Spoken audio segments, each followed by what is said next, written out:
Hello everyone and welcome. Before we get started on the X video, there's a couple things that I wanted to talk to all of you about.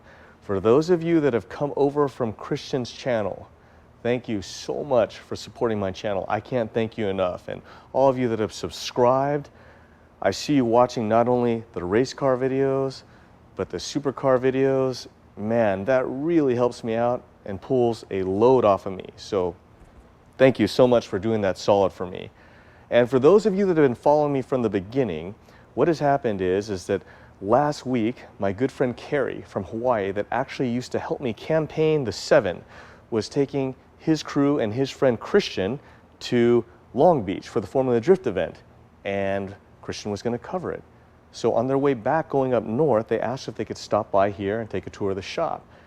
For those of you who don't know, Christian is a YouTube superstar, pretty much way up here, and I am way down here. And typically people that are way up here don't really like to work with people that are way down here. But he is the nicest guy and super professional. He offered to give me a leg up, and man, I cannot thank him enough. He's just the greatest guy. So he came and covered the cars. Now, for all of you, that helps everyone because that relieves the pressure for me to continue covering the race cars as well with the supercars, and you guys know that that is difficult for me. So I really ask that you do a huge favor for me and go over to his channel and subscribe just like his subscribers came to this channel. And above and beyond that, when he was here, he sat in the 7 and has interior shots of the cage and footage of that I don't have. And I've got a laundry list of cars to get to, so you would see it much earlier on his channel than you'll see it here. So please go over and check it out. Above that, his channel has a wide variety of things that I just don't have here. And you never know. These cars may show up on his channel. Even better reason to subscribe. So he covers drifting, and I know a lot of you have asked me about that. That's really not my skill set. He's the man when it comes to that stuff. He's got a beautiful 240. You can check it out. He does do-it-yourself videos on wraps and all sorts of different drift setups. He covers events. And if that's not enough to entice you, he also has beautiful girls on his channel. And as you know me, I just work in my cave on my vehicles. So a lot of stuff going on that channel. Please check it out. You'd be doing me a huge favor by reciprocating, which is what I really want to do. He's a super great guy, new friend, and I can't thank him enough. Now, that being said, let's start on the X.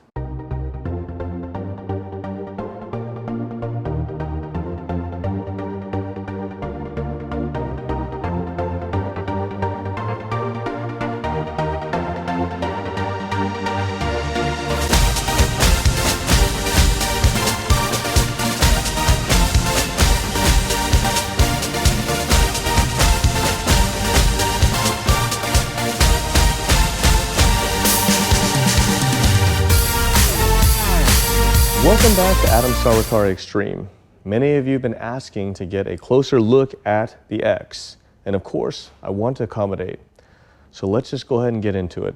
Starting with the body. Things that some of you may not know. Honda shipped over all of the original panels from an NSX for me to make molds, then fiberglass parts were made, modified, molds made again, and then all the panels were made in carbon fiber. The body has been redone twice, and the reason is because originally the company that did it wasn't familiar with building drag cars, and Gary Hansen built this car. So there wasn't a lot of communication between the two companies, and when they went to put everything together, everything had to be modified and wasn't exactly the way I wanted. Unfortunately, along the path with the NSX, I had a crash during testing, and then at that time, Gary Hansen redid everything, and it is what you see today. Now, some things that most of you probably don't know about this car is that the rear wing is functional, but it actually should be much larger. I was advised from Gary, all the pros, that my wing was way too small. But all of you that know me know I always put looking good above going fast. It's just my Achilles heel. So I used the small wing so it looked more like the NSX and gave up some performance. Now, there's a big key in the front of this car that hardly anybody knows, and that is when JC designed the original engine and the intake manifold, it was much larger. It was basically all set up to run the most power as possible. He designed it The volumetric efficiency was at the top of the scale. The problem was it would not fit under this hood as low as the NSX was. So I had to make a decision. I either punch a hole in the hood and run a scoop or forego power. But I think it's pretty self-explanatory from what you see here. So could the NSX engine have made more power? For sure. Would it have looked as good in my opinion? Absolutely not. But that is why I was able to maintain the NSX hood. And a whole lot of expense with several different intake manifolds being made that did not fit underneath this hood. When I ended my career in racing and the X was retired, I was running Nitto front runners in the front, but in the back I was still running Goodyears for competition. However, we were testing Nitto slicks and they were very promising, but they were still in the development phase. We just ran out of time. Had I continued racing, I probably would have ended up in the following season. But those of you that race know there's never enough time. And boy, man, when you're heavily sponsored, that's tenfold. Enkei Wheels was also a huge supporter of me, but Enkei is very, very cost effective in everything they do. So they paid for the signage, but I was still always running weld wheels. It just didn't make sense for them to build me custom wheels that would only work on my car. So they advised me that just purchase the weld wheels and get the exposure for them. The doors, as you would expect, are very light. One detail that I was very adamant about is the door handles. They were made to replicate the exact NSX car. So when you open it up, you can obviously get a real nice shot of the interior to see what's going on. In the front, the dash was molded off of an actual NSX dash, and then I had it made in carbon fiber. You can see right there is the Motec dash, Motec shift light with the high pressure LEDs. On the steering wheel, switches for the dash and all the other controls. The red button, not 100% sure. I think it's the line lock, can't really remember. Then if you take a look back here, there's a Sparco seat. Gary fought me like crazy to not put that seat in there, but I just loved the way it looked. So he had to do the man hours to make it fit exactly the way I wanted. Something that a lot of people don't know. The interior is a mix of aluminum and carbon fiber tin. The aluminum is actually lighter than the carbon fiber. I again just liked the way the carbon looked, so that's the direction we went. You have the G-force transmission in the center. The shifter, the button on the shifter is for the overboost, and the lever on the right is for reverse.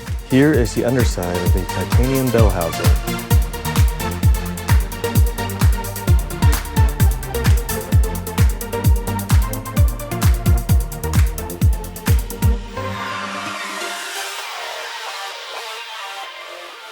On the passenger side, there's a panel that houses the Motec M880 ECU, the CDI, and also the Koni shock control. Back here in the chassis, what you can see is there are two small CO2 bottles. Those were used to control the boosts on the top side of the wastegates. There are two for two different preset pressures. The red button on the shifter would allow me an overboost situation. I could hit it once the tire shake had stopped and the chassis had calmed down, and it would give me more boost. The switches you see on the shifter were so everything could be read by the computer what gear I was in, and that way each gear would have a different suspension setting that would change the dampening to the shocks. Looking at the front of the X, the best place to start is the engine. Most of you knew that I ran the factory 3.2 liter NSX engine. What you may not have known is down below, I ran a special custom-built billet pan that was designed for structural rigidity. That, along with billet main caps, was to hold everything together for moving around. Then coming off of the cylinder heads, DC Sports had built me manifolds, tile wastegates, up to twin ball bearing turbos. These gauges right here are for oil pressure to the turbos, because at that time, ball bearing turbos did not have seals, so we could only run around 5 pounds of oil pressure. Any more than that, we'd have oil coming out of both sides of the cartridge, which all of you know is very bad times. So as we wick up the oil pressure to the engine, we would have to dial back the turbos and adjust accordingly. Charge pipes coming up, tile blow-off valves, wiring into the bottom side of the liquid to air intercooler. Through that, into the throttle body, then proceeding on to the intake manifold, which I've already told you had to be designed several times, much to JC's dismay, to make sure that it would fit under the NSX hood and would maintain visual similarity to the actual car.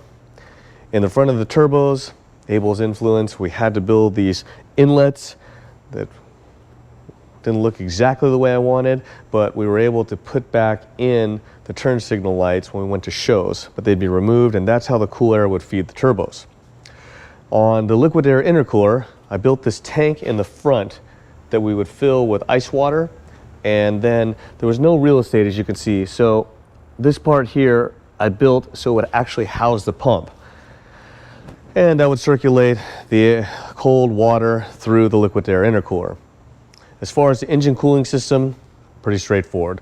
Fluidyne built me the best radiator they had at the time, to the water pump, to the block, through the block, up to the heads, out the heads, back to the radiator. Then of course I had to build a special overflow reservoir to accommodate the real estate that I had over there.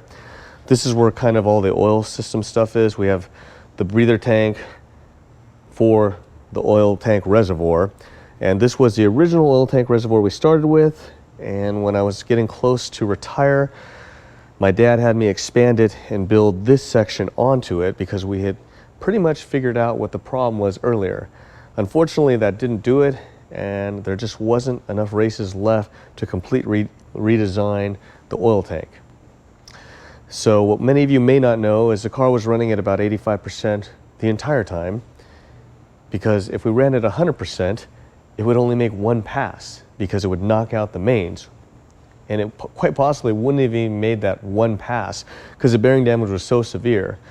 So we'd run 2 qualifying runs, and everyone else would either go to the hotel, eat, or whatever the case being, and I would stay the night in the trailer with my team and my dad, and we would have to change the mains and the rod bearings.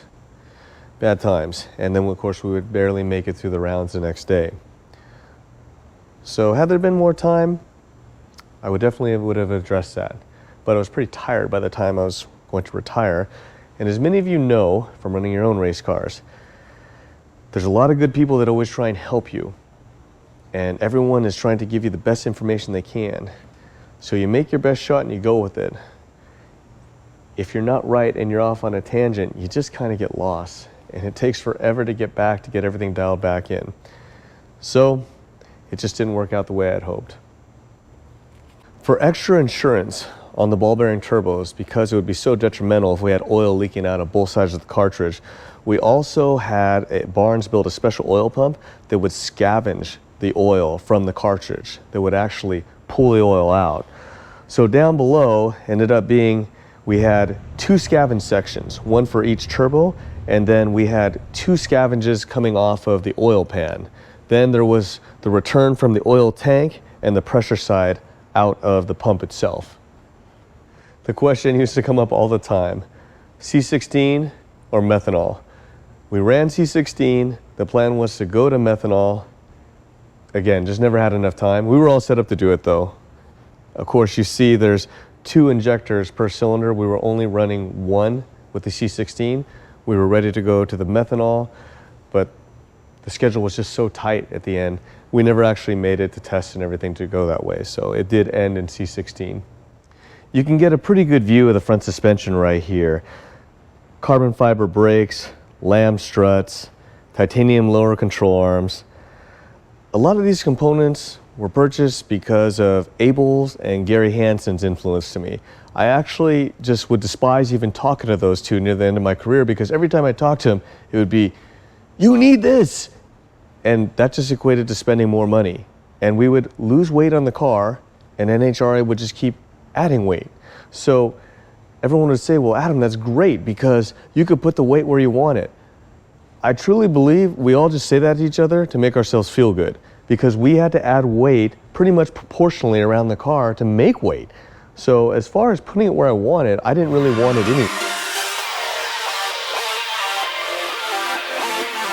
When the X was built, the M880 had just come out, and Motec had always been really good to me. They did the engine management on the RX-7, and I just love to monitor things. So I might have gone a little overkill because on the RX-7 I was more limited to how many channels I could monitor, but in combination with the M880 and the dash, it was almost endless. So everything, suspension travel, exhaust gas temperature on every cylinder, I monitored everything, pressure in the cooling system, which was great.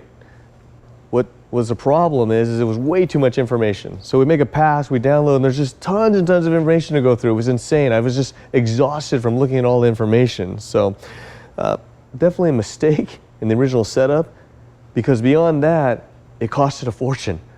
I'm sure all you know that calico sensors and all that equipment at that time was just really, really expensive. So I put all that stuff on, and it was great that I had it, but it was just overkill. A lot of people are always interested in how the doors come off, so I will demonstrate. Once the door is open, just release the retaining strap, upper part of the frame, lower part of the door, and just kind of lift. You can get an idea and see how light that is. Then go ahead and bring it back, line it up with the hinges. Oh man. And bring it down. I really suck at that for not doing it for a long time. Then you go ahead and put the retaining strap back on, and you're set to go.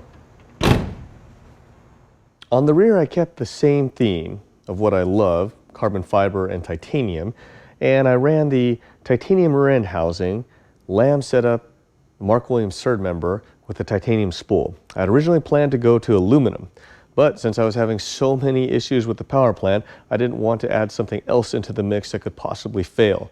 So I ended up just staying with the titanium till I ended running.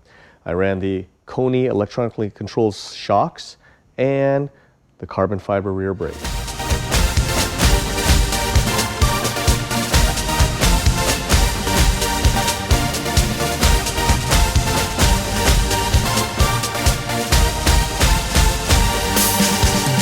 Well, my friends, hopefully I was able to show you something that you weren't able to see when I was campaigning the X.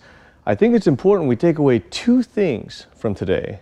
The first is, if you retire, don't sell your race car, because you could possibly need to work on it all the time in retirement, even though you have no plans of coming out of retirement. And the second is, if you're planning for your retirement and you want to save money, the last person you want to talk to is Abel, because the exact opposite will happen. However, you will have a great time getting there. See you next time.